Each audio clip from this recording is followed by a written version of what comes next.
오늘 여러분과 함께 살펴볼 해외 기사는 바로 미 국방전문지 내셔널 인터레스트가 얼마 전인 2020년 10월 2일에 게재한 기사입니다. 대한민국 육군의 신형 전투장갑차를 잊지 말고 살펴보자. 심지어 물 위에서도 달릴 수 있다. 라는 제목의 이 기사는 K200A1에 이어 대한민국 자체 기술로 개발된 K808 차륜형 보병 전투장갑차에 대해 큰 관심을 보이고 있습니다. 현재 NGCV Next Generation Combat Vehicle 차세대 전투장갑차 사업을 진행 중인 미국은 심각할 정도로 노후화되고 있는 오래된 M2 브래들리 보병 전투장갑차를 교체해야 할 필요성이 대두되고 있습니다. 사실 미국 육군이 추구하는 차세대 보병 전투장갑차에 현재 가장 유사하게 접근한 무기체계가 바로 우리나라 방산업체인 하나디펜스가 만든 AS-21 레드백이라는 해외 기사를 읽은 적도 있는데요. 오늘 소개해드릴 K808 전투장갑차는 AS-21 레드백보다는 여러 면에서 비교하기 어려울 정도의 열세를 보이고 있습니다. 우선 18에서 20톤 정도의 무게인 K808에 비해 AS-21 레드백은 무려 42톤의 전투 중량을 자랑하고 있습니다. 당연히 중량이 무거운 AS-21 레드백의 방호력이 훨씬 뛰어나며 엔진도 400마력을 쓰는 K808에 비해 AS-21 레드백은 1000마력의 엔진을 씁니다. 무거운 만큼 엔진도 출력이 높아야 하는 것은 당연한 이치죠. 그 외에도 AS-21 레드백에는 대전차 미사일과 외부 전장 상황을 장갑차 내부에서 안전하게 실시간으로 인식할 수 있는 아이언 비전과 대전차 미사일로부터 차체를 보호해주는 능동 방호체계 아이언 피스트도 장착되어 있습니다. 사실 이 정도면 정말 우리 육군에 쓰고 싶을 정도로 우수한 성능의 보병 전투 장갑차이지만 문제는 가격이겠죠. K808과 K808의 저가형 버전인 K806 장갑차는 같은 급의 성능을 지닌 외국 보병 전투 장갑차에 비해 거의 절반 정도의 가격으로 생산이 가능한 것으로 알려지고 있습니다. 요컨대 가성비가 뛰어나다는 뜻이죠. K808 보병 전투 장갑차를 제대로 이해하기 위해서는 최근 우리 육군이 진행하고 있는 백두산 호랑이 4.0, 타이거 4.0 전투 체계를 이해해야 할 필요성이 있습니다. 먼저 내셔널 인터레스트의 2020년 10월 2일자 기사를 번역해보고 이야기를 좀 더 이어나가 보도록 하겠습니다. 기사 원문은 노란색 글자로 표시됩니다. 하나는 바퀴가 8개 달린 장갑차이고 다른 하나는 바퀴가 6개 달린 장갑차이다. 하나는 물속에서도 유유히 움직일 수 있고 또 다른 하나는 물에 들어가지 못한다. 그런 차이점에도 불구하고 대한민국이 만든 이 두 가지 전투 장갑차들은 모두 적의 약점을 공략할 수 있는 강력한 화력을 보유하고 있고 대한민국 육군 내부에 존재하는 중요한 틈새를 메울 수 있다는 공통점을 지니고 있다. 대한민국의 방위산업체인 현대로템은 곧 한국 육군을 위해 K806과 K808 차륜형 전투장갑차들을 양산하기 시작할 것이라고 발표했다. 세계적인 군사 전문지인 제인즈는 대한민국 육군에 납품할 현대로템의 장갑차 수주액이 거의 3억 5천만 달러, 하나로 거의 4천억 원에 이를 것이라고 보도했다. 이 두 가지 플랫폼은 미 육군의 보병 수송용 장갑차 M113과 밀접하게 관련되어 있는 궤도형 장갑차인 대한민국의 K200A1을 대체하기 위해 개발되었으며 K200A1과 몇 가지 특징을 공유하고 있기도 하다. 이름에서부터 알 수 있듯이 K806은 바퀴가 6개인 6륜 차량인 반면 K808은 8륜 차량 플랫폼이다. 시속 10km로 수상 도하가 가능한 차륜형 장갑차 K808 보다 더 큰 차체를 지닌 K808은 전면부가 경사진 강철판으로 제작되어 있어 평평하게 제작된 장갑차들에 비해 더 우수한 방호력을 보유하고 있으며 수륙 양용 작전을 실행할 때 큰 도움이 된다. 이런 경우를 대비해 K808에는 수상 도하가 가능하도록 후방에 2대의 워터젯이 설치되어 있다. K808 보병 수송 장갑차의 주 무장으로는 MK19 유탄 발사기를 국산화하여 제작한 K4 유탄 발사기와 역시 대한민국 국내 기술로 59경 브라우닝 기관총을 국산화시킨 K6 중기관총 등이 있다. K808 보병수송 장갑차에는 이들뿐만 아니라 원격 무인 혹은 유인으로 운용되는 다양한 기관포들이 장착될 수 있는데 30mm의 대공 기관포를 장착한 옵션형 포탑도 선택할 수 있다. 기본 구성에서부터 K808은 탑승하는 승무원 및 병력들을 적의 소화기 공격과 포탄 파편으로부터 보호할 수 있는 능력을 보유하고 있고 슬랫 아머 같은 추가적인 방어 장비도 장착할 수 있다. K806, K808 모두 핵, 생물학, 화학 무기로부터 승무원과 탑승 병력들을 보호하는 능력을 가지고 있지만 K808의 방호 능력이 보다 더 강력한 것으로 알려지고 있다.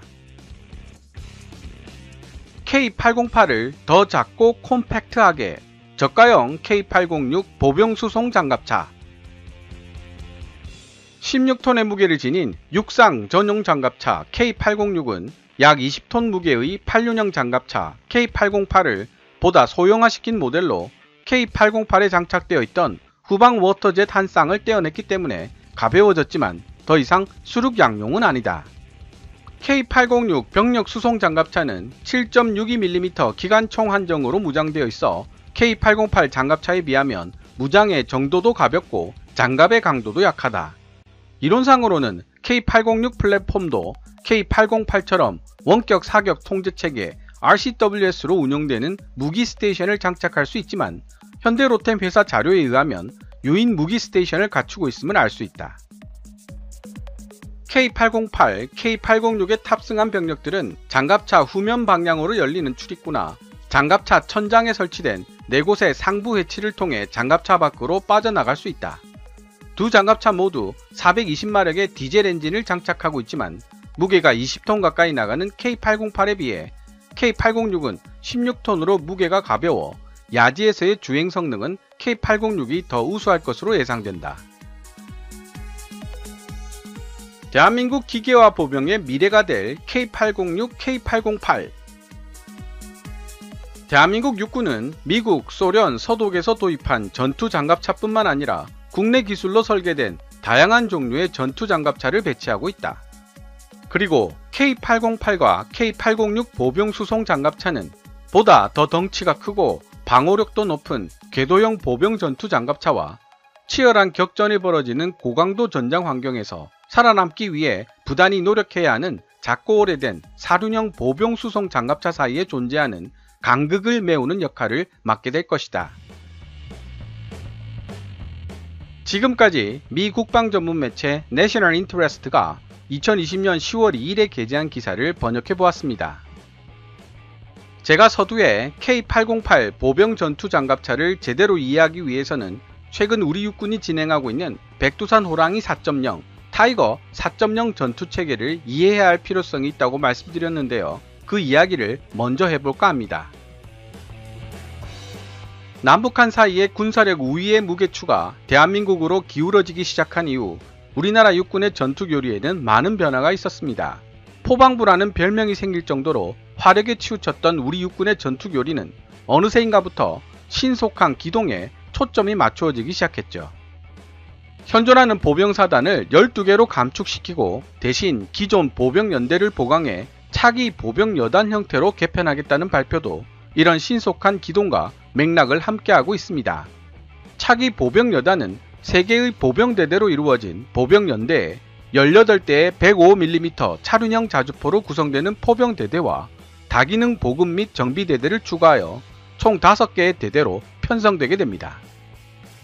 이들 중에서 3개 보병대대는 모두 K808 보병 전투 장갑차와 K200A1 장갑차 그리고 중형 전술 차량에 탑승해 기동하는 기계화 보병이 됩니다. 그 결과 차기 보병여단이 신속하게 작전에 임할 수 있는 전투 범위는 기존 보병연대와 비교해 최대 4배 이상 넓어지게 되죠. 그렇다면 왜 우리 육군은 이러한 신속한 기동이 가능한 병력 양성에 많은 노력을 기울이고 있을까요? 그 배경에는 앞으로 우리가 걱정해야 할 위협이 북한의 남침보다는 북한의 내부 사정으로 인한 붕괴로부터 발생할 가능성이 높아졌다는 사실을 들 수 있습니다. 특히 북한은 화학무기와 핵무기 같은 대량 살상 무기를 곳곳에 보관해 놓은 상태이기 때문에 우리 군은 북한 내부 혼란이 발생할 시 이를 최우선적으로 확보해야 할 필요성이 절실합니다. 뿐만 아니라 미국이 이라크전을 통해 배운 여러가지 교훈들도 우리 군 교리 형성에 큰 역할을 했습니다.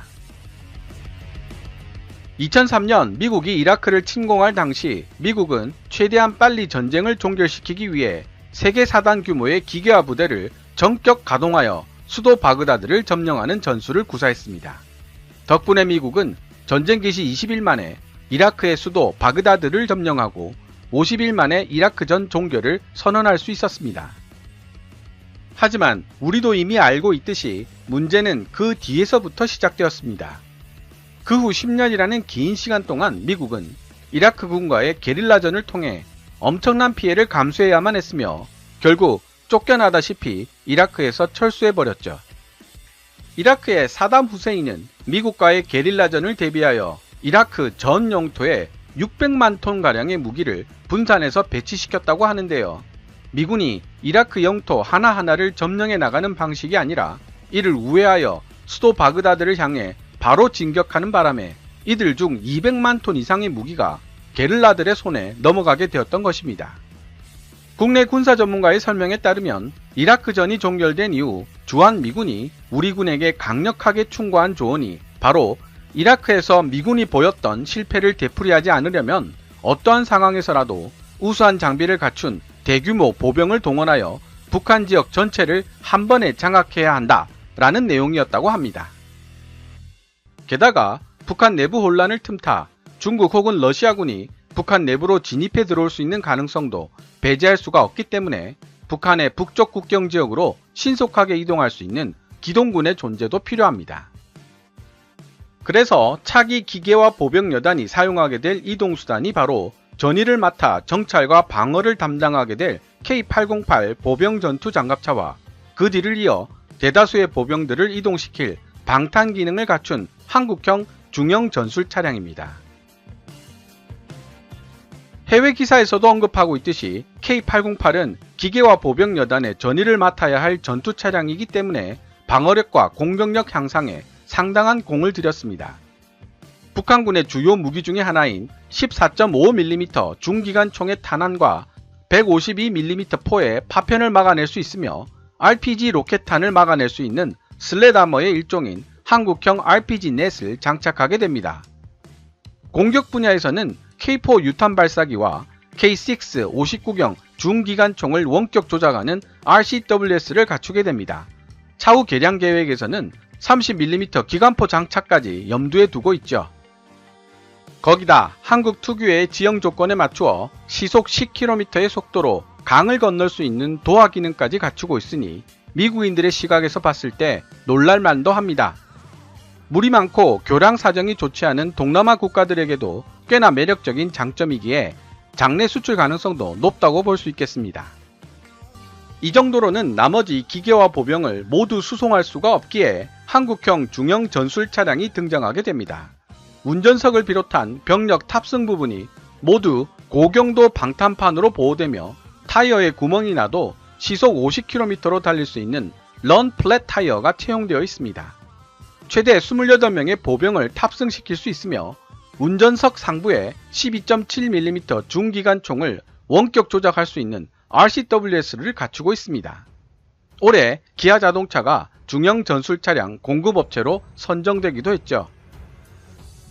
K808 보병 전투 장갑차와 한국형 중형 전술 차량은 현재 진행되고 있는 육군의 워리어 플랫폼과 드론봇 전투단이 완성되면 우리 병사들이 착용한 워리어 플랫폼과 드론봇에 필요한 전력을 공급해주는 역할도 맡게 될 것으로 보입니다.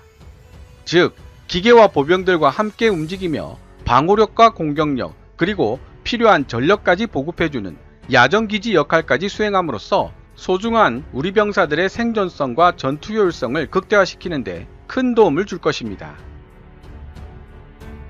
오늘 KKMD에서 준비한 내용은 여기까지입니다. 좋아요와 구독 그리고 광고 시청은 제작자에게 큰 힘이 됩니다. KKMD 유료 커뮤니티 채널 멤버로 가입해주시면 조금 더 빠른 영상 시청이 가능하고 영상 제작 후원도 하실 수 있습니다. 지금까지 시청해주셔서 감사합니다. Kevin's Military Channel, KKMD.